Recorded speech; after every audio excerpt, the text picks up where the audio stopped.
खेडोपाडी फिरतो, विनाकारण फिरला नाही.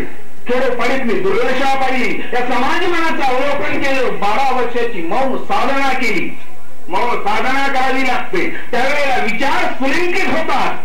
आपण मौनच धरत नाही. सकाळपासून संध्याकाळपर्यंत भाष्कर बरोबर करत असतो. ज्या विषयावर माहिती आहे त्याही, ज्यावर नाही त्यावर, दोन्ही विषयांवर आपण मास्टरासारखे बोलत असतो. आपलं चिंतन नाही, आपण मौन नाही, आपली वैचारिक साधना नाही, शब्दांना संस्कृती नाही, शब्दांना वजन नाही, वेटाईच तयार होईल अशी कुठली पावरच आपण तयार करून घेत नाही. सर्वज्ञांनी 12 वर्षाची ती तपसाधना नक्की त्याकरता केलेली होती. ज्ञानेश्वरांनी अवलोकन केलेलं असावं. आणि म्हणून पसायदानात्मक ती उमललेली सर्व शब्द सुमन ही सर्वज्ञांच्या पाऊलखुणांवरची होती.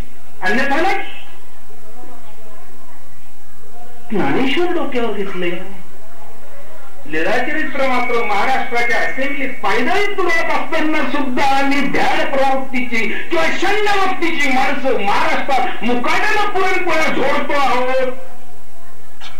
हीच तर खरी अस्पृश्य संस्कृती आहे. घाबरू नका मंडळावर, तुम्ही घाबरू नका. तुम्ही जातीला तुम्हाला अस्पृश्य कोणी ठरवलं असेल, पण विचाराने आणि आचारानं अख्ख्या महाराष्ट्रातला मानव अस्पृश्य आहे हे मी इथे छाती ढोकून सांगेन. तुमच्या जर शिवाजीचा बाण असता, मराठ्याचं रक्त तळमळलं असतं, तर ज्या दिवशी महाराष्ट्राच्या असेंब्लीमध्ये लीळाचरित्र फेकलं त्याच दिवशी महाराष्ट्र पेटवून दिला. खरी वैचारिक अस्पृश्यता आमची. सर्वज्ञांचा 800 वर्ष सुद्धा आम्ही आमच्यात विचार उतरू शकलो नाही. समाजात आम्ही काय उतरवणार आहोत? भिंत पाहिजे हो माऊलींची. टीका टिप्पणी नाही करत, वस्तुस्थिती मी सांगायला म्हणून पाहतो.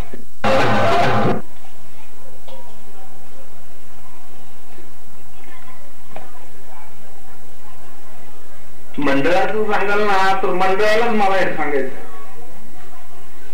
जन्माला आलेल्या मुलाला घडवणं सोपं असतं. म्हाताऱ्याला काय घडवण?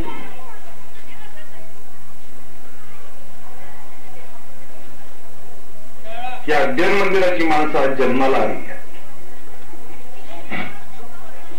तुम्ही समजून घ्या. तुम्ही स्वतः जबाबदार आहात. त्याला जबाबदारी झटकून चालणार नाही. तुम्हाला स्वतःला तुम्ही अस्पृश्य मानून घेतलं, तुम्ही स्वतःला अस्पृश्य मानून घेतलं, तसं जगत राहिला. तुम्ही ज्ञानेश्वर माना ना बनू शकत नाहीत का तुम्ही?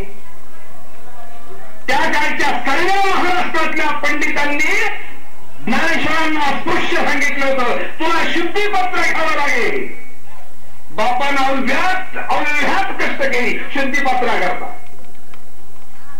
काय दोष काय होता या माणसाचा? तुमचा काय दोष आहे? या माणसाचा काय दोष होता? विठ्ठल पंतानं संन्यास घेतला, संसाराला कंटाळून. कंटाळून म्हटल्यापेक्षा त्यांना संसार आवडत नव्हता म्हणून. कंटाळून म्हणजे मग बायको छळवाली होती का, मुलं नाही झाली का, पोट भरत नाही का, खायला नाही का, कष्ट होत नाही का, असं कुठलाही फालतूपणा नाही. आणि तारुण्य हा म्हणून संन्यास्त होतो. त्याच्या गुरूंना कळतं, त्याच्या घरी प्रपंच उभा आहे. त्याला सांगतात नाही, प्रपंचाला घाबरून पळून चालणार नाही, जा प्रपंच उभा आहे तुझा. आणि हे परत येतात, परत संसार मांडतात. आणि पुढे ही ज्ञानेश्वर मुक्ताबाई सोपान वगैरे जन्माला येतात. यात काय घडलं हो? असं काय वाईट काय घडलं? तुम्हाला वाटतं का वाईट घडलेलं? काही वाईट आहे ना? वाईट टाकण्यासारखं काय घडलं असं? गुरु आज्ञा मोठी आहे ना. मी माझ्या महानुभावपणाला शोभून मी विचार केलेला याचा की गुरु आज्ञा श्रेष्ठ. महानुभावांच्या अस्थिभरीचा जन्म कसा झाला अभ्यास होतो मी तिथेही. आचार्य नागदेव सर्वज्ञान पुढे बसलेले आहेत, माईन भट्ट बसलेले आहेत. सर्वज्ञांच्या समोर ही दोघं बसलेली आहेत, खाली मान घालून बसलेली आहेत. सर्वज्ञ दोघांकडे पाहत आहेत, दोघांकडे पाहत आहेत. तो वेळ कसा होता माहिती आहे का? महाराष्ट्रातलं आपलं कार्य संपवून सर्वज्ञांना महाराष्ट्र सोडून जाण्याची प्रवृत्ती निर्माण झालेली होती. आणि सर्वज्ञ काहीतरी सांगू इच्छित होते. दोघे समोर बसलेली ती दोघं त्या योग्यतेची. एकाची आकाशा एवढी उंची होती तर एकाची लिहिण्याची पात्रता होती. दोघे त्या ताकदीची होती. आणि सर्वज्ञांच्या तोंडातून शब्द निघाला, भट्टो संविधान धर्म जितना सागा. नागदेवाचार्य एकदम चमकलेच. सर्वज्ञ असं काय बोलता येतात? धर्म जिज्ञासा म्हणायला पाहिजे. आपल्याला काहीच होत नाही, आपल्याला काही म्हणू द्या, सर्वज्ञ असते ना, आपल्याला इथे काही म्हटले असते ना, आपण चमकलो नसतो ना, हल्लो नसतो, ती बेटासारखे पाहत राहिलो असतो. नागदेव चमकले. सर्वज्ञ असं का बोलले का? यांना धर्म जिज्ञासा म्हणायचं होतं का असं म्हणायचं होतं? कारण आजपर्यंत धर्माची जिज्ञासा तशी झालेली आहे. ती ब्रह्मसूत्राची सुरुवात सुद्धा अथा तो धर्म जिज्ञासा इथून होते. संविधान या शब्दाला होतच नाही. आणि विवळ झालेल्या या नागदेवांच्या तोंडात सर्वज्ञांना उत्तर मिळालेलं आहे. देवेन काही धर्म, देवाशिवाय काही धर्म असतो. लोकांची चर्चा झाली असते बऱ्यापैकी.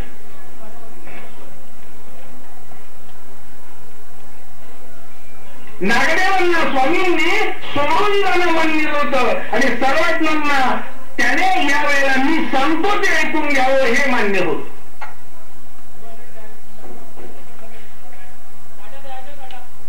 प्रश्नाचं प्रत्येक उत्तर नागदेवांना. हाती काळी धरिजे हाई विकाराची चिंगा हे सूत्र सुद्धा इथेच जन्माला आले, या क्षणाला जन्माला आले.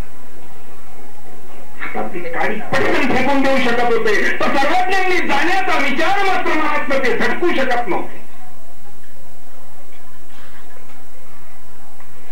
स्वामी गप्प बसले, माइंबत्त गप्प बसले आणि नागदेव खाली मान घालून विचार करतायत की हा क्षय कसा आहे? स्वामींची आज्ञा महत्वाची, आपला हट्ट स्वामींना जाऊ देण्याचा न देण्याचा हा महत्वाचा आहे. आणि नागदेवाच्या मनानं सांगितलं या वेळेला ईश्वर आज्ञा महत्वाची. आणि ज्यावेळेस मनानं आज्ञा त्याला स्वीकारायची तयारी केली, मनानं वर पाहिलं आणि सर्वज्ञ बोलायला लागले. अस्थिपरी जन्माला विकार विकल्प शून्य स्वभाव मात्रा निरालंबी देवता स्मरणी जो जन्मक्षी त्याशी परमेश्वरा तुला पुनरुक्ती संबंध देते ही अस्थिपरी जन्माला आली. आज्ञा महत्वाची ठरली का नाही? आता इथे सर्वज्ञ महाराष्ट्रातनं जात असताना सुद्धा नागदेवाला थांबवण्याच्या आज्ञा महत्वाची ठरलेली आहे.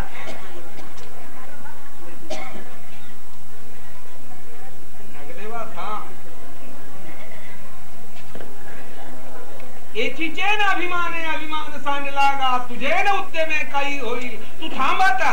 ही आज्ञा नागदेवाचार्यांनी मान्य केली का नाही? आज्ञा महत्वाची.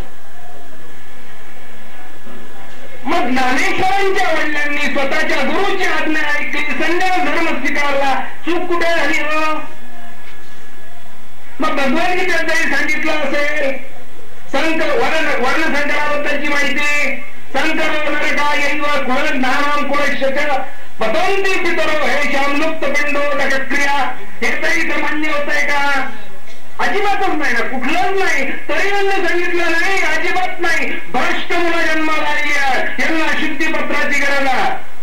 शुद्धीपत्र मागायला गेली ती. शुद्धीपत्र काय सांगितलं त्यांनी? तुम्हाला देहांत प्राश्चित्य, तुम्ही आत्महत्या करा, तुमच्या मुलांना शुद्धीपत्र देऊ. मेली तोही माणसं उड्या मारून मेलीत, दोघही पती पत्नी मेलीत. आणि मग हे शुद्धीपत्र घ्यायला पैठणला गेले.